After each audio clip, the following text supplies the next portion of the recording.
바람직한 교육 과목. 국어 대화하고 듣고 쓰고 읽기가 불편하지 않을 정도만 가르친다. 수학 더하기 빼기 곱셈 나눗셈 정도만 할 수 있도록 가르친다. 사회 실용적으로 법과 규율을 지킬 수 있을 정도로 가르친다. 윤리와 도덕 최소한의 인간의 도리를 지키고 남에게 피해 끼치지 않고 타인을 위해 봉사할 수 있을 정도로 가르친다.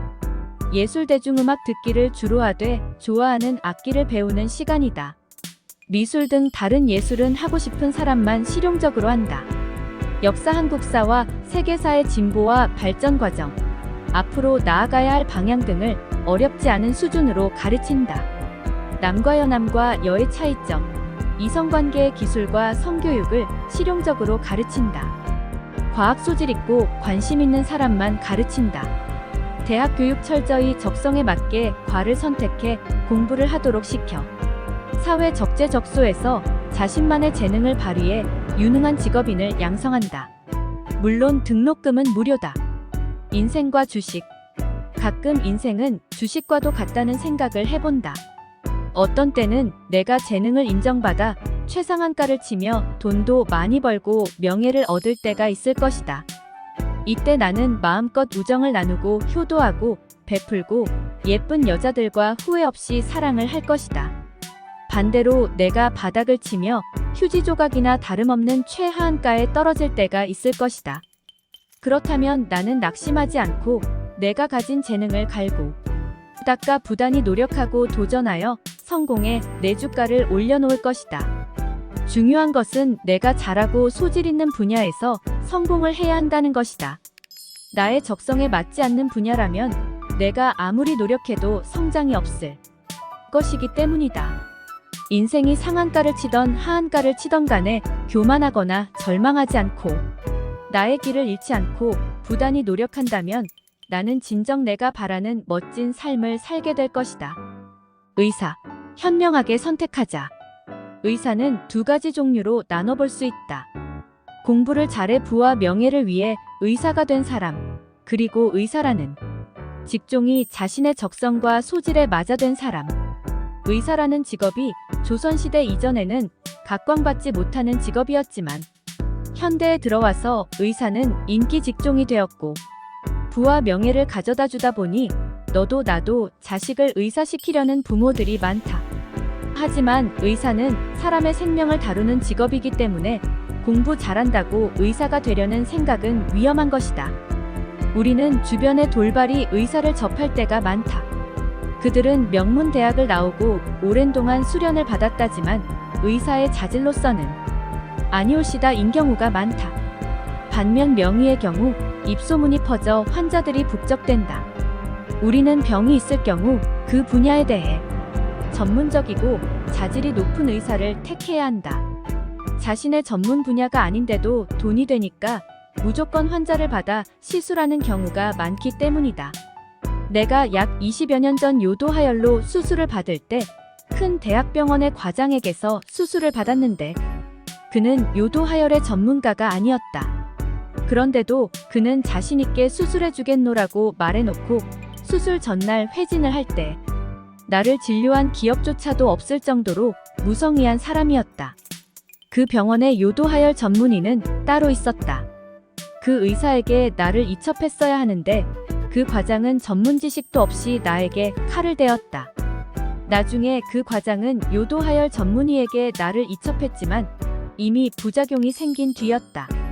나는 지금도 그 과장을 원망할 때가 많다. 정말 무책임한 사람이다. 반면 좋은 의사를 찾아간 경우도 많았다. 나는 젊었을 적 오른쪽 눈동자가 옆으로 돌아가는 사실을 앓고 있었는데 어느 병원에서도 고치기 힘들다는 판정을 받았다. 그런데 우연히 큰 병원에 가서 진료를 받았더니 수술 성공 확률이 7080%라는 소견을 받고 수술을 결정했다. 수술 당일날 왠지 의사가 마음이 인자하고 세련된 느낌이 들었다. 그는 약 30분여에 걸친 수술 도중 나하고 재미있게 유머 섞인 얘기도 나누며 수술을 했고 나는 사실을 고치는데 성공했다. 나중에 알고 보니 그 안과 의사는 어머니 역시 의사였던 집안으로서 어머니가 사시 분야는 가장 힘든 분야이니 사시를 전문으로 해보라라는 말을 새겨듣고 사시를 집중적으로 깊게 공부한 사람이었다. 또 나는 눈두덩이가 좀 두터운 인상이 무섭다는 평을 많이 받아 쌍꺼풀 수술을 권유하는 사람이 많아 쌍꺼풀 수술을 하는 병원을 찾아간 적이 있었다.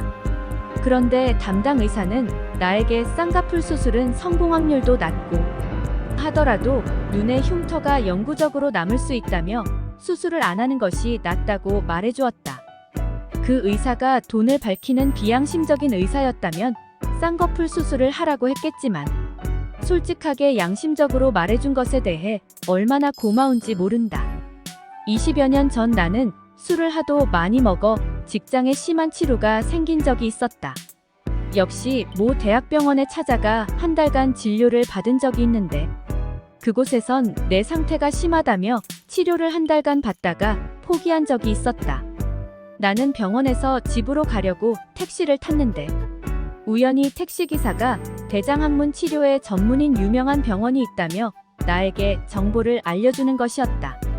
나는 마지막 한 가닥이라도 잡는 심정으로 그 대장학문 전문 병원을 찾았는데 지방의 모 대학을 나온 의사는 직장까지 퍼진 고름을 다 빼는 수술 끝에 나를 고쳐주었다. 알고 보니 그 병원은 남들에게 말하기 창피한 치질, 치루 등의 병을 고치는데 일가견이 있어 수많은 환자를 고치고 입소문에 간증하는 사람까지 많은 능력 있는 병원이었다. 여러 가지 병을 앓고 난 후 나는 세상에 병원과 의사는 많지만 정말 능력 있고 양심적인 의사도 있지만 무능력하고 돈만 밝히는 무능력하고 무책임한 의사들도 많다는 것을 알게 되었다. 정말 병을 잘 고치는 병원은 입소문이 퍼져 많은 환자들이 찾아온다. 하지만 공부만 잘했지 능력 없는 의사가 있는 병원에는 환자도 드물고 썰렁하기까지 하다. 의사라는 고소득 직업을 갖기 위한 학력주의 병폐가 사라지지 않는 이상 돌팔이 의사들은 앞으로도 활개칠 것이다. 세상에서 가장 중요한 건강을 위해 우리는 현명하게고 신중하게 의사를 선택해야 한다. 부디 좋은 의사를 만나 모든 사람들이 건강하게 장수하는 날을 기대해본다. 공부 현명하게 하자. 나는 학창시절 누구나 그랬듯이 공부하라는 부모님과 선생님의 말을 지겹게 들어왔어. 공부의 사전적 의미는 학문이나 기술을 배우고 익힘이라고 나와있지. 학생들뿐 아니라 새로운 분야를 배우는 사람들에게도 공부란 게 결코 쉬운 게 아니란 걸 잘 알 거야.